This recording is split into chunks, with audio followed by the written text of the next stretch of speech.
नमस्कार, मेरा नाम आलोक है। आप लाइव स्ट्रीज देख रहे हैं। फेक अकाउंट बनाकर क्या नेता प्रतिपक्ष तेजस्वी यादव को बदनाम करने की साजिश हो रही थी। हम ऐसा इसलिए कह रहे हैं क्योंकि अब से थोड़ी देर पहले आपने खबरों के माध्यम से देखा होगा कैसे ओसामा साहब, जो कि सिवान के पूर्व सांसद मोहम्मद शहाबुद्दीन के बेटे हैं, उन्होंने लगातार ट्वीट करके आरजेडी और तेजस्वी यादव पर गंभीर आरोप लगाए। लेकिन इस ट्वीट को आप देख भी रहे होंगे, कई ट्वीट हम आपको दिखा रहे हैं जिसमें साफ साफ ओसामा साहब की ओर से ये कहा गया है, उनके नाम से अकाउंट बना हुआ है जिसमें कई सारी बातें लिखी गई हैं। अगर शहाबुद्दीन साहब की जगह कोई यादव होता तो अब तक तेजस्वी यादव अपने सारे विधायक को लेकर दिल्ली पैदल आ गया होता।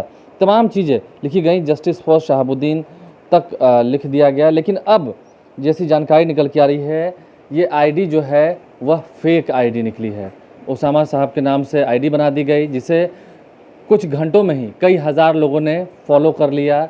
ओसामा साहब लोग इन्हें मानने लगे। लेकिन दरअसल बात क्या थी, तस्वीर देखिए किस तरीके से आरजेडी की ओर से ट्वीट किया गया है। चित्तरंजन गगन ने ट्वीट किया है, जिसे आरजेडी ने अपने ऑफिशियल ट्विटर अकाउंट से रिट्वीट किया है और ये बताया है फेक आईडी अकाउंट से कुछ भ्रामक पोस्ट डालकर भ्रम पैदा करने की कोशिश की जा रही है।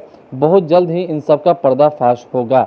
वहीं आरजेडी किशनगंज की ओर से जो लिखा गया है, उनका जो वेरीफाइड अकाउंट है, उससे भी बताया गया है कि ये नाम बदल के आईडी बढ़ाता है और फिर दंगे करवाता है। ये रहा सबूत, जो ट्विटर हैंडल की आप तस्वीर देख रहे होंगे, जो सबूत जारी किए गए हैं आरजेडी की ओर से, जिसमें ये साफ साफ बताया गया है कि यह सुबह तक नसरुद्दीन शाह के नाम से हैंडल चला रहा था और अभी माननीय ओसामा साहब के नाम से लोगों को भड़का रहा है। यानी कि अब से कुछ देर पहले जो ट्वीट किए गए थे ओसामा साहब के नाम से, वो अकाउंट फेक था। हालांकि फ़िलहाल ओसामा साहब जो कि दिल्ली में हैं, वो सामने आकर इसके बारे में अभी तक उन्होंने कुछ नहीं कहा है। लेकिन आरजेडी की ओर से प्रतिक्रिया सामने निकल के आई है। उन्होंने ट्विटर अकाउंट पर लिखना शुरू कर दिया है कि जो ये ट्वीट किए गए हैं भ्रामक तरीके से, वह सिर्फ तेजस्वी यादव को और आरजेडी को बदनाम करने की कोशिश की गई है।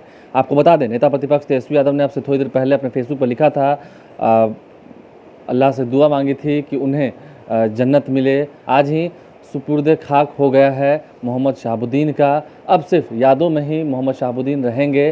कोरोना के कारण लंबे समय से वो ग्रसित चल रहे थे और अंततः 1 मई को अहले सुबह ये खबर आई कि मोहम्मद शहाबुद्दीन का निधन हो गया है। पूरा आरजेडी परिवार जो है वो शोक में डूब गया। लालू प्रसाद यादव हों या फिर राबड़ी देवी हों या तेजस्वी यादव हों, तमाम लोगों ने शोक जाहिर किया। ये कहा कि बहुत बड़ी क्षति हुई है पार्टी को। और ऐसे में अब जब ओसामा साहब के नाम से फेक अकाउंट बना के अनाप शनाप लिखा गया है आरजेडी के लिए, तो आप समझ सकते हैं आरजेडी की ओर से भी अब कंप्लेन किया गया है।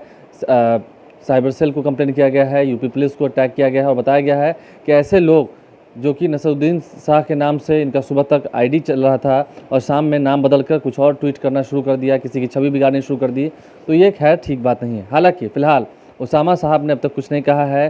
ट्विटर पर अगर आप सर्च करेंगे ओसामा साहब के नाम से, तो तमाम ट्वीट्स जो हैं वो डिलीट कर दिए गए हैं। क्यों ऐसा किया गया, किसके तरफ से ये चालाकी की गई तेजस्वी यादव को बदनाम करने की, खैर इस बात की जानकारी अभी नहीं हुई है। लेकिन आरजेडी की ओर से कहा गया है कि जल्द ही इसका पर्दाफाश किया जाएगा। तेजस्वी यादव और आरजेडी को बदनाम करने की साजिश की गई है। अपने तमाम ट्वीट्स देखे हैं, उन तस्वीरों को देखा है, सच क्या है झूठ क्या है आप समझ सकते होंगे। हमारे चैनल को सब्सक्राइब कर लें, साथ साथ फेसबुक पेज भी लाइक करें। धन्यवाद।